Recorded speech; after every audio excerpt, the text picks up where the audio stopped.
Sabe uma coisa fascinante? Cada objeto que a gente usa, do celular que está na mão até um prédio gigante, nasceu do mesmo jeitinho, como um conjunto de instruções super precisas, uma linguagem universal chamada desenho técnico. E hoje a gente vai decifrar essa linguagem juntos. O nosso caminho vai ser este aqui, ó. Primeiro, vamos dar uma olhada nas ferramentas do ofício. Depois, a gente entende a gramática básica da geometria. Em seguida, vamos aprender a criar formas em 3D. E, para fechar, vamos descobrir como os desenhos conseguem mostrar até o que está escondido. Então, bora conversar. Nossa primeira parada é no kit de ferramentas. Pensa nesses instrumentos como se fossem o alfabeto dessa nossa linguagem visual. Sem eles, simplesmente não dá para escrever nem ler um projeto.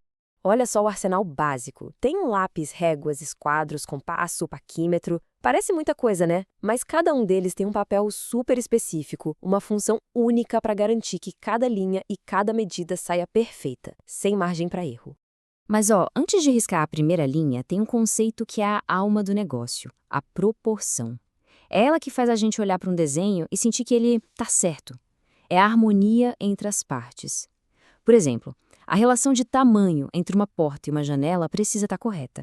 Não importa se o desenho é enorme ou minúsculo. Agora, olha que legal isso. A escolha do lápis já muda tudo. Os lápis H, que são mais duros, servem para fazer aquelas linhas fininhas de construção, sabe? O esqueleto do desenho que depois some. Já os lápis B, mais macios, são para dar o acabamento para as linhas finais que definem o objeto. É a diferença entre o rascunho e a obra de arte. E quando a precisão de uma régua normal não dá conta do recado? Bom, aí entra em cena o paquímetro.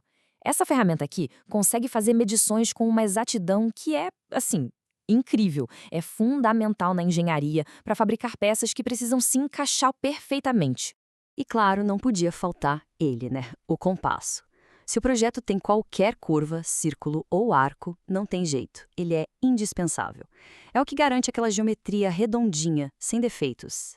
Beleza, já temos as ferramentas. Agora a gente precisa aprender as regras do jogo. Vamos entrar na gramática dessa linguagem, nos bloquinhos fundamentais que constroem qualquer forma que a gente possa imaginar. Tudo, absolutamente tudo começa aqui, com o conceito mais simples que existe, o ponto. Ele não tem tamanho, não tem largura, não tem nada.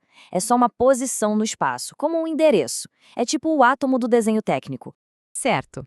Agora, se a gente junta um monte de pontos, um do ladinho do outro, numa fila infinita, a gente cria uma linha. A linha é o que dá contorno, que desenha a silhueta das coisas. Ela só tem uma dimensão, o comprimento. E onde é que esses pontos e linhas moram? Em um plano. Pensa no plano como uma folha de papel infinita. É a superfície onde a mágica acontece. Ele tem duas dimensões, comprimento e largura, e é o palco para qualquer desenho em 2D. E aqui a gente vê como a teoria vira a prática de um jeito genial. Usando só 2 esquadros, 2 ferramentas super simples, a gente consegue construir um monte de ângulos diferentes com uma precisão matemática. Não é mágica, é geometria pura aplicada. Ok, até agora a gente estava no mundo chapado do 2D, mas o mundo real tem profundidade, né? Então, bora dar o salto para as 3 dimensões. É aqui que os pontos, linhas e planos se juntam para virar objetos de verdade, as palavras e frases completas do desenho técnico. Cubo, esfera, cilindro, cone, pirâmide. Essas são as formas básicas. E o mais incrível é que quase todos os objetos complexos que existem são, no fundo, uma combinação delas. Elas são o vocabulário essencial do mundo 3D. Vamos pegar uma dessas formas para analisar de pertinho. A pirâmide. Ela não é só um triângulo 3D. Ela tem uma anatomia, com nomes para cada parte. Ela tem uma base, que pode ser um quadrado ou um triângulo, as faces laterais, que são sempre triângulos, e o vértice, que é aquele pontinho lá em cima onde tudo se encontra. E esse diagrama aqui deixa tudo cristalino. Cada nome que a gente acabou de falar tá aí, apontando para sua respectiva parte. Vértice, base, face lateral. É assim que a linguagem do desenho descreve um objeto 3D sem deixar nenhuma dúvida no ar. Bom, a gente já sabe desenhar as coisas por fora. Mas e o que tem por dentro? Chegamos na nossa última parte, onde a gente vai ver uma das técnicas mais poderosas do desenho técnico, a capacidade de mostrar o que os olhos não veem. E a pergunta de $1 milhão é essa. Pensa num motor de carro todo complexo. Como um desenho consegue explicar como as peças funcionam lá dentro, onde tudo se encaixa? A resposta é com cortes.